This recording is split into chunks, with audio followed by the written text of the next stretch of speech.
Hi అండి, ఎలా ఉన్నారు? బాగున్నారా? Welcome to Kiaan's kitchen. కిచెన్లో ఈరోజైతే మనం వాంగీబాత్ పొడి రెడీ చేసుకుందామండి. కావాల్సిన పదార్థాలన్నీ ఉన్నాయి, ఇక్కడే ఉన్నాయి. స్క్రీన్ షాట్ తీసి పెట్టుకోండి. ఎవరికన్నా రాని వాళ్ళకు, తెలియని వాళ్ళకైతే తెలుసుకుంటారని చేస్తున్నాను, తెలిసిన వాళ్ళకి కాదండి. ఓకే అండి, ఇప్పుడు మనం ఇవన్నీ వేయించుకోవాలి. బాగా వేయించుకోవడం వల్ల మంచి టేస్ట్ వస్తుంది వాంగీబాతు. ఒక్కొక్కటి వేయించుకుందాము. స్టవ్ ఆన్ చేసుకుని ఒక కడాయి పెట్టేసుకుని ఫస్ట్ అయితే ఒక కప్పు ధనియాలండి,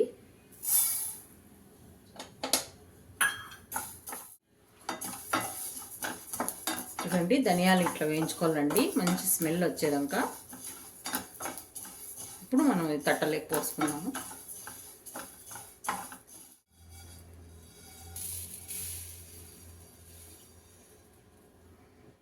ఇప్పుడు శనగబాలు 3/4 కప్పు అండి. ఒక కప్పు ధనియాలు అయితే శనగబాలు 3/4 కప్పు.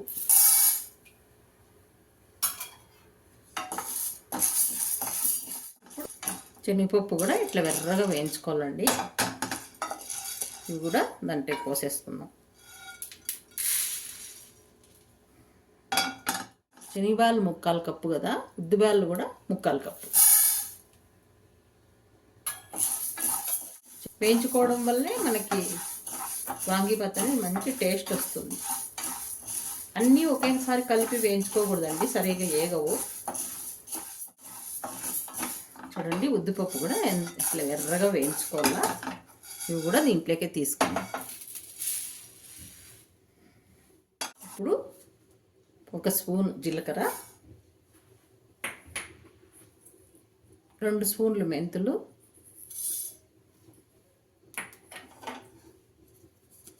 ఇవి కూడా మంచిగా వేయించుకోవాలండి. ఇవి త్వరగా వేగిపోతాయి.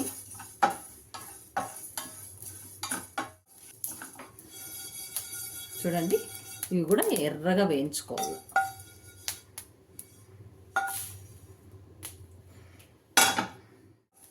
చెక్క,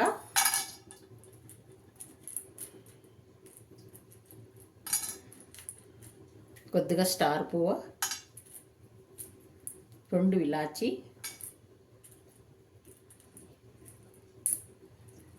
2 చిన్న మొగ్గ, లవంగాలు, ఇవి కూడా వేయించుకోవాలి. కొంచెం రాతి పువ్వు అంటాం కదా, అది కూడా రాతి పువ్వు. ఇవి కూడా మంచిగా వేయించుకొని తట్టలోనే వేసి చల్లారి చేసుకోవాలి. ఇట్లా పులిహోర పొడి, వాంగీబాత్ పొడి అన్నీ రెడీగా ఉంటే మనకు శ్రావణ మాసం వచ్చినప్పుడు ఇట్లా తొందరగా మనం అన్నం టైపే పెడతాం కదా అమ్మవారికి, తొందరగా ఏదో ఒకటి రైస్ కలిపి పెట్టేసుకోవచ్చు, ఏదో ఒకటి నైవేద్యంగా పెట్టుకోవచ్చు. ఇప్పుడు ఎట్లో వారాహి అమ్మవారి నవరాత్రులు వస్తుంటాయండి, ఆషాఢ మాసం వస్తుంది కదా, అప్పుడు కూడా మనకు అమ్మవారికి తొందరగా చేసుకోవాలంటే ఇట్లా పొళ్ళు రెడీగా పెట్టుకుంటే మార్నింగ్ లేస్తేనే రైస్ పెట్టేసి 3 రకాల ప్రసాదాలు చేసుకోవచ్చు అండి ఒక రైస్ పెడితే.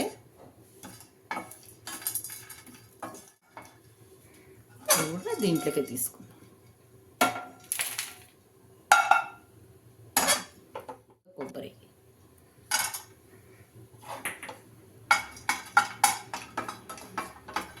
ఎక్కువ చేసుకుంటే కొబ్బరి వేసుకోవాల్సిన పని లేదు, ఎందుకంటే స్మెల్ వస్తుంది. ఫ్రిడ్జ్లో పెట్టుకుంటే ఏమి పర్వాలేదు. నేనైతే కొబ్బరి తక్కువే వేస్తున్నాను. నేను స్టాక్ పెట్టుకుంటానండి, పులిహోర పొడి, వాంగీబాత్ పొడి ఇట్లాంటివి ఎక్కువ చేసుకోను. ఒక నెలకంతా చేసుకుంటాను అంతే, ఎక్కువ చేయను.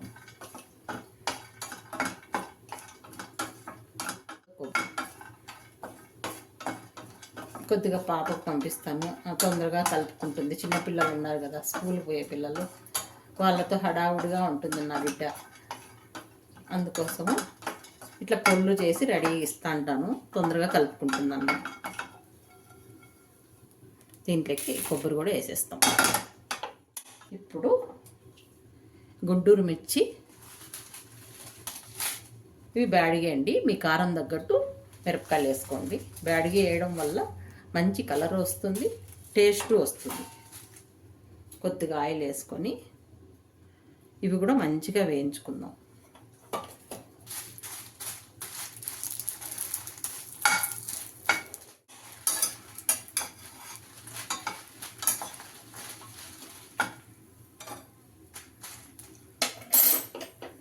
దీంట్లోకి 2 మెండలు కరివేపాకు వేసుకుందాం. వాట్ చేస్తే ఆ హీట్కే వేగిపోతాయండి మిరపకాయలు, కరివేపాకు. చూడండి ఇవన్నీ వేగిపోయినాయి కదా, దీంట్లోనే కొద్దిగా ఇంగ వేసేస్తాము. ఆ హీట్కు ఇంగ కూడా వేగిపోతుంది. ఇప్పుడు ఇవన్నీ చల్లగా అయిపోయినాయి కదండి, మనం మిక్సీ పట్టుకుందాము.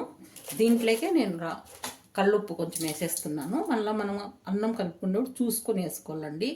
ఎందుకంటే మనం రైస్లో కూడా కొద్దిగా సాల్ట్ వేస్తాం కదా, దీంట్లోనే ఉంటుంది. మనం అన్నం కలిపేటప్పుడు మాత్రం చూసుకొని వేసుకోవాలి. కొంచెం ఉప్పు వేయడం వల్ల మంచి టేస్ట్ వస్తుంది ఇప్పుడే వేసి పెట్టుకుంటే.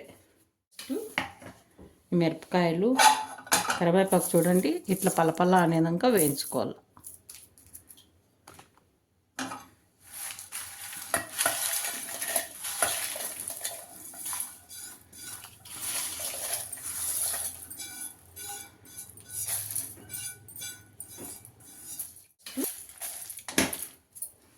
మనం ఫస్ట్ మిరపకాయలు ఆడించుకుందాము. చూడండి ఇట్లా ఆడించి పక్కన పెట్టుకుందాం.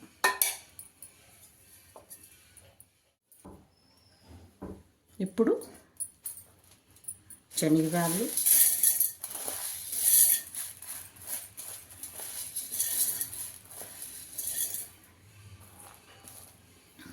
ఈ ఉద్దిబ్యాళ్ళు, జీలకర్ర ఇవన్నీ కూడా వేసేస్తాం.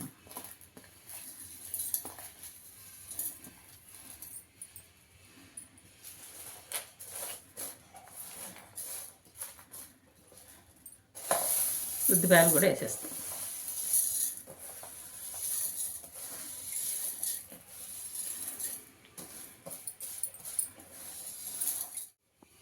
ఉద్దిబ్యాళ్ళు, శనగబ్యాళ్ళు, జీలకర్ర ఇవన్నీ ఆడించుకున్నామండి. కొబ్బరి, ధనియాలు మళ్ళీ ఆడిస్తాం. ఉద్దిబ్యాళ్ళు, శనగబ్యాళ్ళు, జీలకర్ర, మెంతి ఇవి పౌడర్. ఇది కూడా ఈ తట్టలేకే వేసుకున్నాం. ఇప్పుడు ధనియాలు ఆడిస్తాం.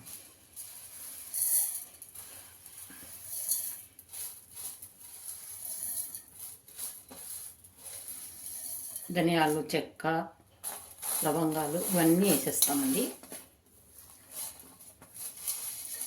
ఇప్పుడు చూడండి ధనియాలు, కొబ్బరి, చెక్క, లవంగాలు ఇవన్నీ కూడా ఆడిచ్చేస్తున్నాం. ఇప్పుడు ఇవన్నీ ఒకే దాంట్లో వేసి మిక్స్ చేసుకొని, ఈ 3 అన్నీ మిక్స్ చేసుకొని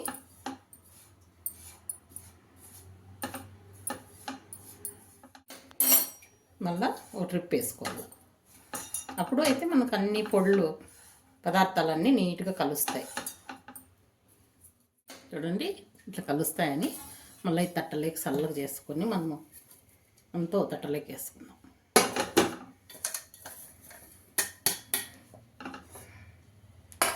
ఇవి ఉండే పొడి కూడా వేసేసుకుందాం మిక్సీకి. చూడండి అంతా మిక్సీకి కలిపేసి అన్నీ పట్టుకున్నాం కదా, ఇప్పుడు అన్నీ బాగా కలుస్తుంది అన్నమాట మిక్సీ రెండోసారి పట్టుకుంటే. ఇది బాగా చల్లగా చేసుకొని ఒక గాజు సీసాలో పెట్టుకుంటే 1 మంత్ వరకు నిలువ ఉంటుందండి మనకి. మనం వాంగిబాత్ రెడీ చేసుకుందాం. రైస్ అయింది, మనం ఇప్పుడే రైస్ అయిందండి. నేనైతే ఇట్లా చల్లగా చేస్తాను. మనం ఇప్పుడు వాంగిబాత్కు వంకాయలు తీసుకొని తిరువాత పెట్టేస్తాం. తాలింపు పెట్టుకొని మనం ఇప్పుడు పొడి చేసినాం కదా, అది కలిపేసుకుందాం. శుభ్రంగా వాంగిబాత్ వంకాయలు కడిగి పెట్టుకున్నానండి. కట్ చేస్తాం ఇప్పుడు. చూడండి వంకాయలు తరిగి పెట్టుకున్నాం కదా, ఇప్పుడు వాంగిబాత్ రెడీ చేసుకుందాము. ఎలా చేయాలో చూపిస్తాను. ఇప్పుడు ఇందాక మనం పౌడర్ చేసి పెట్టుకున్నాం కదండి, ఇప్పుడు వాంగిబాత్ కలుపుకుందాం. స్టవ్ ఆన్ చేసుకొని ఒక కడాయి పెట్టేసుకుందాము.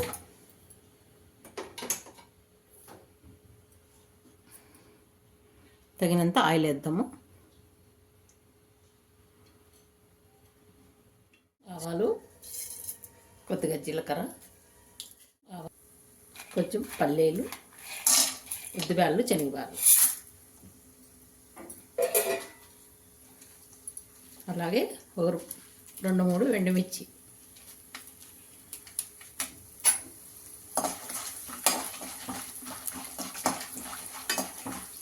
కొద్దిగా గోడంబి,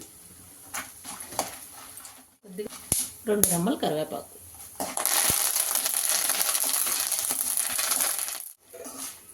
ఇవి కొంచెం తీసుకుందామండి, మాడిపోతాయి.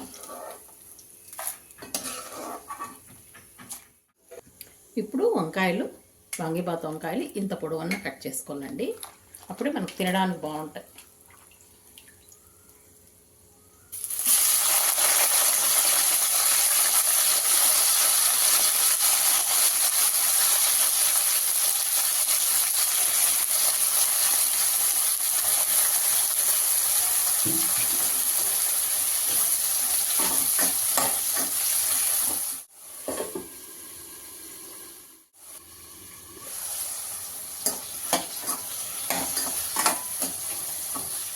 వంకాయ త్వరగా మెత్తగా కావాలంటే మనం ఇలా కొంచెం మూసి పెట్టాలండి.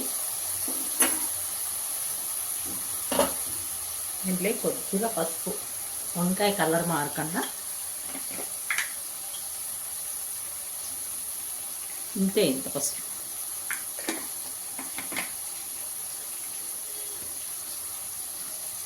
కొద్దిగా సాల్ట్, ఆల్రెడీ మనం ఉంది కొద్దిగా,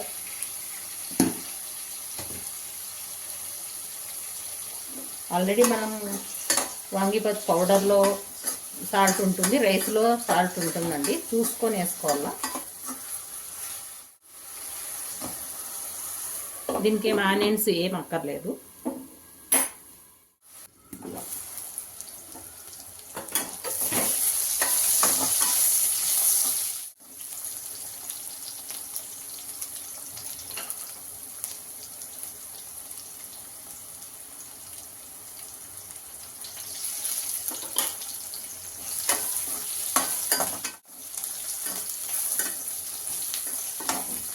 ఇప్పుడు వంకాయలు మనకు వేగిపోయినాయి కదండి, అప్పుడే మనం పక్కకు తీసుకున్నాం కదా ఇవన్నీ పప్పు దినుసులు, ఇవి వేసేస్తాం ఇప్పుడు, ఎందుకంటే దాంట్లోనే ఉంటే అన్నీ మాడిపోతాయండి. ఇప్పుడు మనం రైస్ చల్ల చేసి పెట్టుకున్నాం కదా, ఈ రైస్ వేసేస్తాం.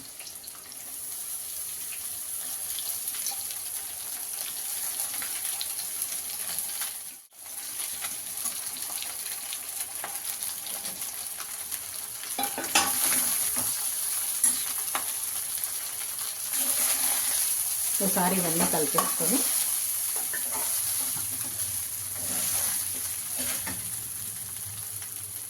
అప్పుడే మనం పౌడర్ చేసి పెట్టుకుందాం కదండి, వాంగిబాత్ పౌడరు మనం తగినంత వేసుకుందాం.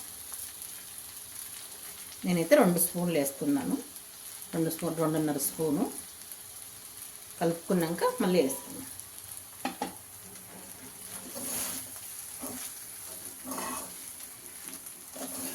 పౌడర్ మనం అన్నీ వేయించుకున్నాం కాబట్టి ఎక్కువసేపు పౌడర్ ఆయిల్లో వేయించుకోవాల్సిన పని లేదండి. అన్నము స్టవ్ ఆఫ్ చేసి కలిపేసుకోవచ్చు. చాలా బాగుంటుందండి టేస్ట్. వాంగిబాత్ పిల్లలైతే ఇష్టంగా తింటారు, లంచ్ బాక్సులకు చాలా బాగుంటుంది. ఎంత బాగా వచ్చిందో వాంగిబాత్. స్టవ్ ఆఫ్ చేసి తెస్తున్నాను.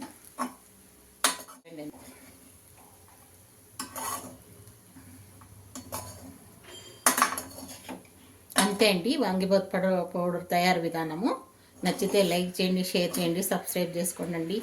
ఓకే, బాయ్ అండి.